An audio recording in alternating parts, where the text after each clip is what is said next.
Hi everyone, welcome back to my channel, or welcome if you are new, and welcome to my January TBR. First of all, let me just apologise for the lack of content over the last month or so.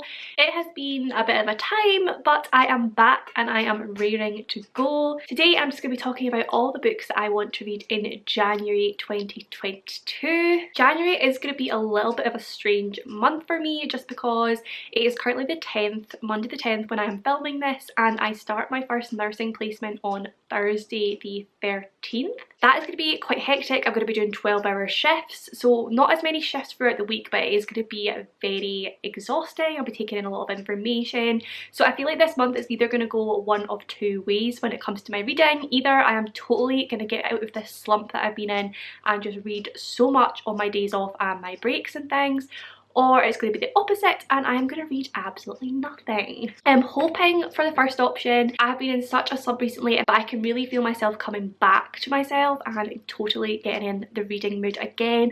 I'm getting really excited about books. All the books on this TBR here I am really excited to read, so I'm hoping this is me coming out of my slump.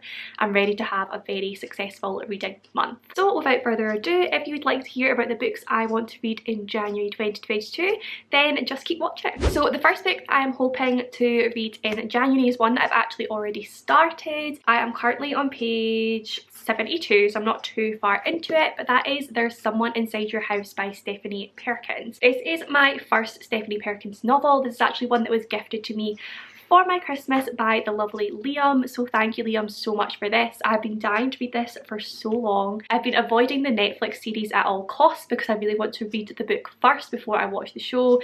So yeah, really excited to be getting around to this one. This one is a thriller and it follows the character of Makani Young, who moves from Hawaii from a very dark past. She's got this dark secret that we don't know about to begin with. At the point I'm at right now, 72 pages in, we still don't know what the secret is, and I think it's going to take a while for it to come out, but we do know that she's got some sort of dark past and that it really haunts her. But she's moved to Nebraska out in the fields with her grandma, and she's made new friends at this new high school that she's at, and there is even a boy that has caught her eye as well. But then one by one, students from her high school start dying or being murdered in very gruesome ways, and for some reason this forces her to confront her own past. So that is all I know. So far I am really enjoying it. I'm loving the thriller vibes.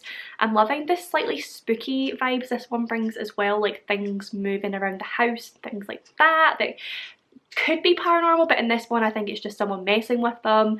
So yeah, really enjoying it so far and hoping to finish this one first in January. The next book on my January TBR is another thriller, and that is Pine by Francine Toon. I think this one is more of like a thriller horror type novel, but I've heard such amazing things about it. I have had I think at least two separate people message me to say that they think this book is right up my street, and I put it on my list because of that, and then the lovely Spoops actually gifted this to me for my Christmas, so thank you Spoops.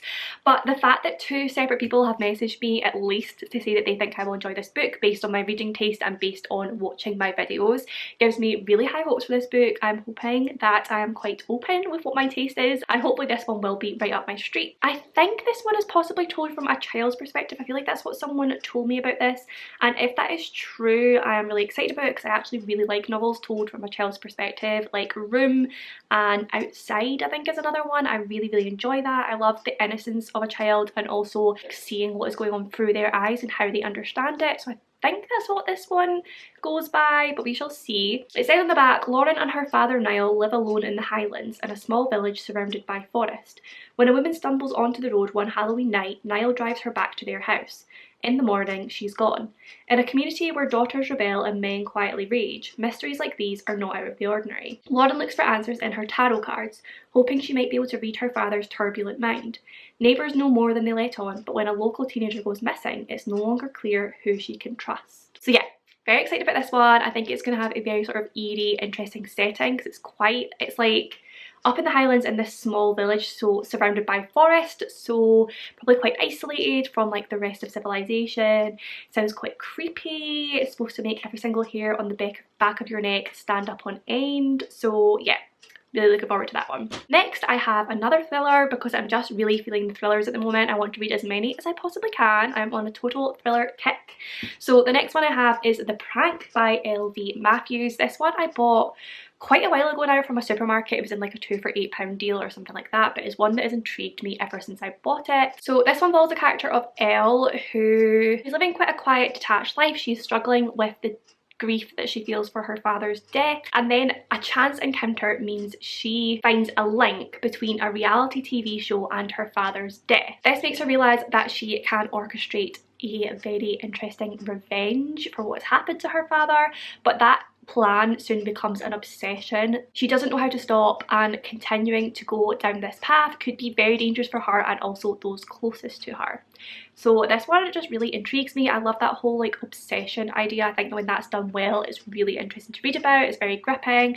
It sounds like this one could be quite dark, but yeah, I feel like I'm gonna love this one. Cannot wait to get around to it. Okay, next I have a couple of romances. This one was actually on my December TBR, but I did not read anything in December. It's just one of those months. So now it's on my January TBR because it's actually my friend's book and I really need to give it back to her as soon as possible. And that is Ugly Love by Colleen Hoover. As you can see, she has tabbed this book already. She absolutely loved it, as I know many people have.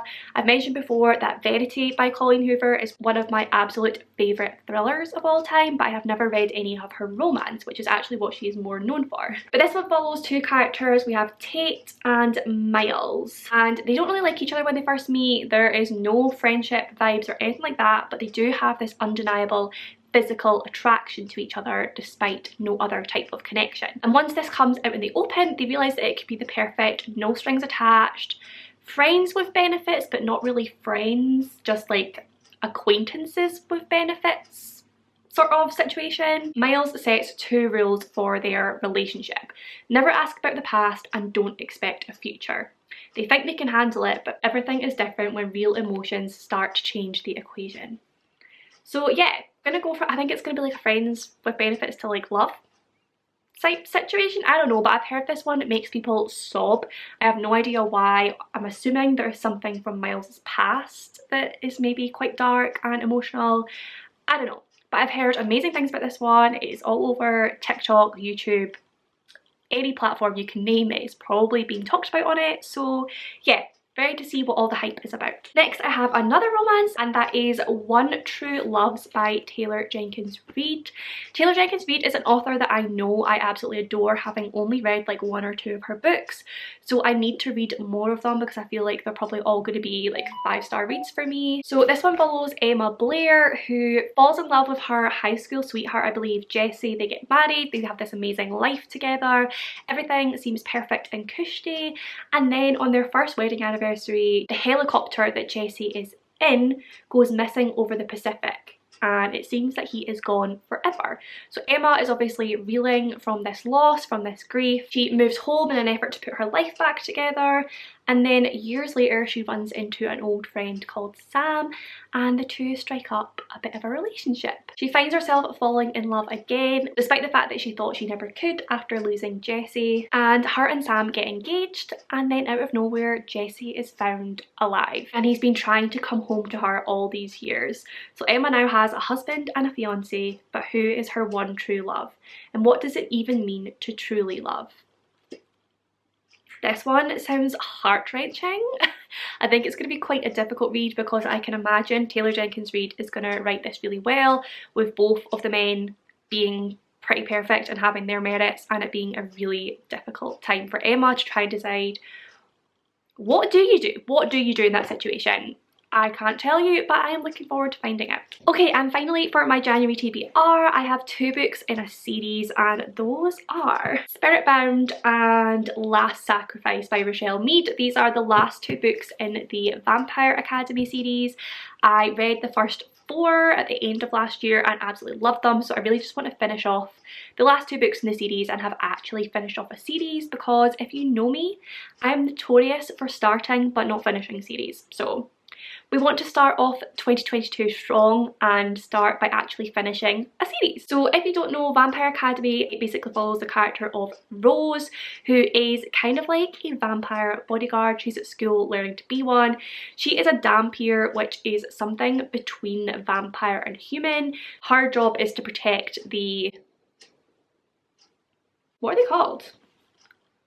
Oh my god, it's not even been that long since I last read these. What are they? Moroi. It's her job to protect the Moroi, who are like the good vampires, and then there's also the Strigoi, which are like the bad vampires that like kill people, whereas Moroi just take blood from like donor people who give them their blood.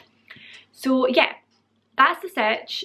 And then it's basically, it starts off with the first one with like your typical YA vampire series. There's like high school romance, high school bullying, high school girl drama, as well as like the bad vampires trying to kill the good vampires, that sort of deal. But yeah, a lot happens in the first 4 books. It goes somewhere I really didn't think it was going to go. I think it's actually quite unique in its plot. It's very different to any of the other YA vampire books I read all those years ago in high school when I was obsessed with them. So yeah, I'm really excited to see how the last 2 installments go and if I enjoy the end to the series.